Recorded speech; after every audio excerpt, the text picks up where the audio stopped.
Assalamualaikum warahmatullahi wabarakatuh. Salam santun, salam persaudaraan buat saudaraku sebangsa dan setanah air dimanapun berada.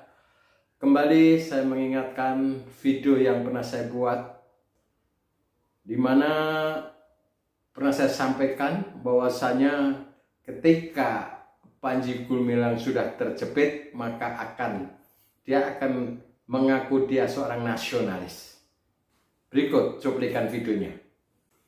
Sudah pernah aku bilang, jika Panji Gumilang sudah mulai terpojok, dia akan orasi, dia akan ceramah seakan-akan dia nasionalis. Jangan khawatir, kami nasionalis, kami Pancasilais, ini aset negara. Mungkin apa yang saya sampaikan sebelum video itu saya buat, sebelum Panji Gumilang menyampaikan bahwa dia mengaku seorang nasionalis, seorang Pancasilais. Tapi memang ya seperti itulah gaya-gayanya Panji Gumilang. Pun demikian buat saudaraku semua, sekali lagi saya hadir bukanlah untuk membuat kegaduhan ataupun untuk menghina, membenci, memusuhi. Sama sekali tidak ada kepikiran buat diri saya untuk seperti itu. Akan tetapi tujuan saya membuat video ini tidak lain dan tidak bukan agar masyarakat bangsa Indonesia tidak terjebak kepada aliran-aliran yang dulu pernah saya ikuti. Adapun gerakan-gerakan itu memang sangat halus, seakan-akan kita pun tidak akan menyadari bahwa kita ini sedang dibawa ke arah organisasi ataupun gerakan negara Islam Indonesia. Maka buat saudaraku semua dimanapun berada, khususnya yang belum pernah ikut daripada gerakan negara Islam Indonesia, berhati-hatilah. Buat saudara semua, waspada. Gerakan NII dari dulu selalu mencari sasaran-sasaran. Yang pertama, banyak kerumunan, di mana di situ di tempat berkumpulnya orang-orang. Akhirnya dia berusaha untuk merekrut satu persatu. Maka waspadai orang-orang yang tidak dikenal. Itu yang pertama. Yang kemudian yang kedua, biasanya awalnya cuma mau berbicara, berdiskusi tentang keagamaan. Lalu kemudian mengajak diskusi dan mengarahkan kepada konsep beribadah. Seakan-akan konsep beribadah yang sesuai dengan Quran itu seperti itu. Dan akhirnya ujung-ujungnya nanti akan diajak hijrah. Dan dalam konsep hijrah itu nanti akan dibaiat untuk masuk ke dalam negara Islam Indonesia. Maka buat saudara-saudaraku yang belum pernah mengikuti, maka waspadalah, gerakan itu selalu ada dimanapun berada. Dan buat saudara-saudaraku yang sudah menyadari akan kesalahan, tetaplah beristiqomah untuk beribadah kepada Allah sesuai dengan syariat-syariatnya, sesuai dengan tuntunan-tuntunan Rasulullah. Dan carilah mursyid, guru pembimbing yang benar-benar dipilih oleh Allah, sehingga kita tidak tersesat kembali. Jangan sampai kita nanti kemudian mentakwilkan Quran itu sesuai dengan keinginan kita, seperti yang pada saat kita berada di NII. Ternyata semuanya itu tersesat. Dan dampaknya yang harus kita ketahui adalah dengan konsep pentakwilan melalui melalui hawa nafsu kita, ujung-ujungnya kita merasa jauh sama Allah. Dan ujung-ujungnya kita merasa tidak percaya bahwa Quran itu memang firman-Nya Allah. Ini ujung daripada akhir perjalanan ketika kita terus-menerus mentakwilkan Quran sesuai dengan keinginan kita. Apa yang disampaikan Syekh Panji Gumilang itu pernah saya lakukan jauh sebelum disampaikan. Jadi buat saudaraku semua, dulu kami itu selalu membaca Quran dan membaca Quran sampai nggak bisa tidur sebelum memahami, sebelum mempelajari dan menghafalkan ayat. Kita coba mentakwilkan ayat-ayat itu dan akhirnya berpikir jauh, akhirnya justru kita merasa menjauh, merasa jauh dari Allah. Karena apa? Karena konsep pentafsiran Al-Quran berdasarkan keinginan kita. Jadi tidak ada lagi yang namanya apa itu sanad, apa itu mursyid, tidak ada.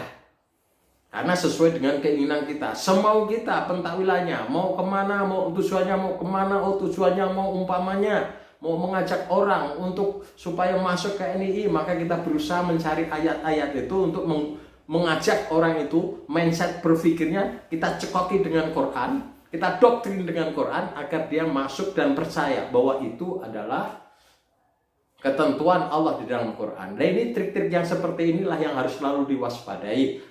Nah, buat saudara-saudaraku semua yang belum pernah masuk, dan buat saudara-saudaraku yang masih konsisten berada di NII, sadarlah saudaraku, sadarlah. Ini akhir zaman saudaraku, ini sudah akhir zaman. Dulu kita dididik sama sekali tidak menggunakan tuntunan ataupun sanad. Sama sekali kita tujuannya benar-benar mau ibadah, cuman ibadah kita sama sekali keluar daripada tuntunan-tuntunan ajaran-ajaran Rasulullah SAW. Boro-boro kita berbicara masalah sanad. Pokoknya Quran kita takwilkan, bukan seperti itu. Nah, itu sebenarnya buat saudaraku yang masih konsis di NII, gunakan hati kita, gunakan akal sehat kita. Ibadah itu ada tuntunannya, ibadah itu ada syariatnya. Jangan mau dipelintir ayat-ayat itu dijadikan bahwa hari ini adalah fase peperangan, sehingga sholat bisa dijamak, sehingga sholat bisa diganti. Saudaraku, apa yang sudah disampaikan Rasulullah itu adalah merupakan tuntunan untuk menyelamatkan umat.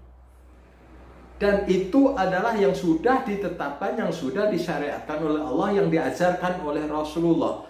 Rasulullah ini beliau itu adalah sudah dijamin oleh Allah surga. Maka jika ingin beribadah secara lurus, ikuti Rasulullah. Jangan mengikuti pola pikir ataupun jangan mengikuti yang tidak sesuai dengan ajaran-ajaran. Puasa ya tetap puasa, sholat ya tetap sholat.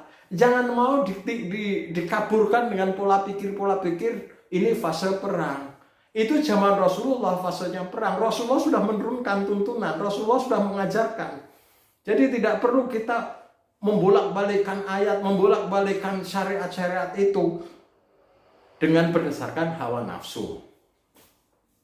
Maka buat saudaraku yang masih konsisten, masih berada di NII, sadarlah saudaraku, mari kita kembali kepada NKRI. Jadi kalau sekarang yang menjadi bahan pembicaraan tentang peradaban, berpikir lebih cerdas lagi saudaraku. Apa yang disebut dengan peradaban?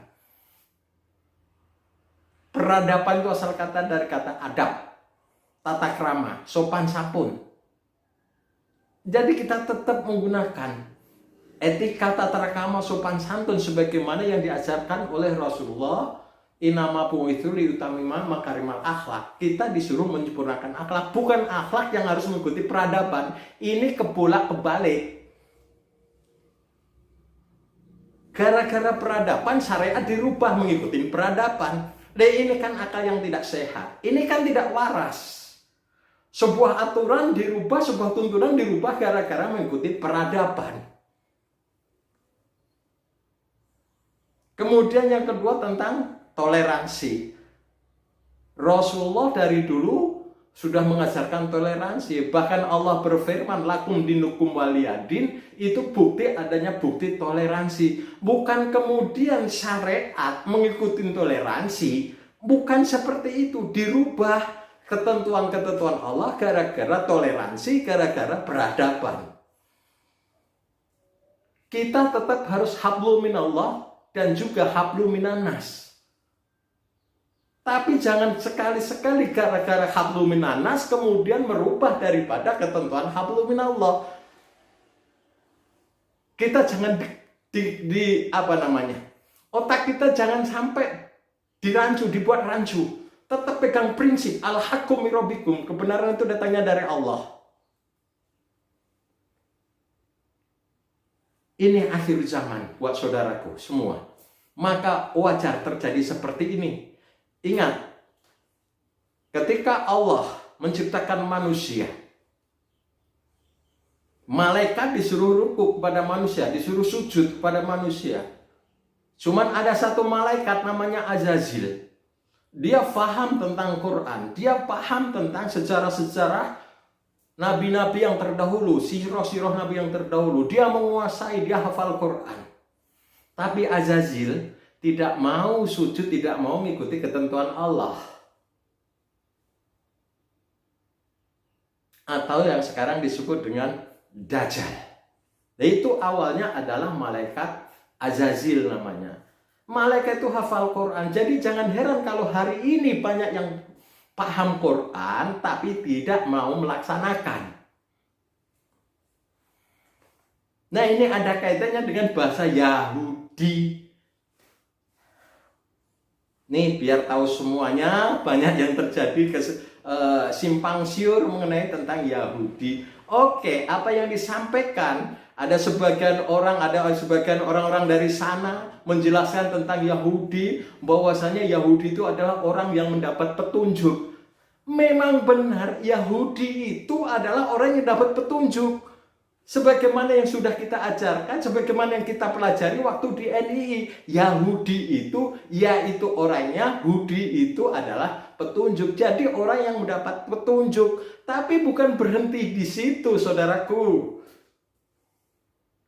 Yahudi itu akhirnya terbagi menjadi dua. Yahudi orang yang dapat petunjuk kemudian mau melaksanakan, kemudian Yahudi orang yang dapat petunjuk kemudian mengingkari, seperti Azazil. Dia menyesatkan manusia dengan cara yang halus. Lah itulah gaya-gayanya. Makanya apa? Serangan yang diserang pertama kali oleh pasukan-pasukan Dajjal hari ini adalah dari otak. Semuanya diserang, semuanya dilogikakan dulu. Kalau nggak masuk logika, maka dia tidak mau menerima. Itu berbahayanya. Padahal kita tahu untuk melaksanakan konsep peribadatan itu harus melaksanakan secara syariat dan hakikat. Syariat itu rukun Islam, hakikat itu rukun iman. Lah kalau kemudian semuanya dilogika, nggak ketemu, Allah itu ghaib, kemudian nggak kelihatan, kemudian kita mau logikakan, nggak ketemu. Malaikat itu ghaib, kiamat itu belum terjadi. Kalau kemudian kita rasionalkan, nggak ketemu, saudaraku. Makanya hati-hati buat saudaraku semua, khususnya yang masih konsisten di NII. Gunakan akal sehat, gunakan hati, dekatkan diri pada Allah, mintalah petunjuk kepada Allah, biar ketemu jalan keluarnya. Itulah makanya kebuat seluruh masyarakat bangsa Indonesia jangan terjebak. Ini sudah akhir zaman, jangan sampai kita ikut terprovokasi, ikut mau untuk diadu domba. Karena kita sadari bahwasanya tanda-tanda akhir zaman adalah akan terjadi perang saudara buat saudaraku semua. Makanya waspada, mari kita jaga negara kita, negara kesatuan Republik Indonesia ini supaya tidak terpecah belah. Semoga bermanfaat buat saudaraku semua. Mungkin kami sekali lagi, kami tidak punya maksud dan tujuan untuk membenci, untuk menghujat, sama sekali tidak. Kami hanya membuktikan, kami hanya menyampaikan secara fakta, aktualnya seperti itu. Insya Allah demikian apa yang kami sampaikan. Bila taufiq wal hidayah, wassalamualaikum warahmatullahi wabarakatuh.